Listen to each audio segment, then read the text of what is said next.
ভাই ভাই একটু দাঁড়ান ভাই, আপনার হাত থেকে কিছু একটা পড়ে গেছে। না ভাই, সবকিছু ঠিক আছে, আমার কাছ থেকে কোনো কিছু পরে না। ভাই আপনার হাত থেকে এটা পড়ে গেছে, খুব ভালো হয়েছে আমি দেখে ফেলছি, নয়তো অন্য কেউ উঠায় নিয়ে যেত।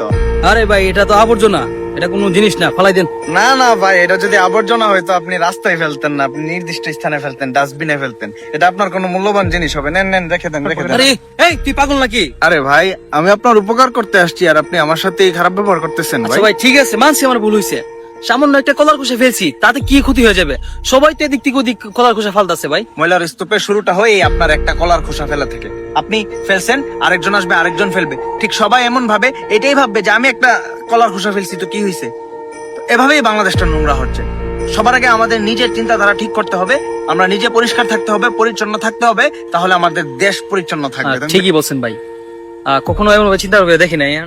নেক্সট টাইম থেকে সচেতন থাকবো ভাইয়া। ওকে ভাই, ভালো থাকবেন, দোয়া করবেন।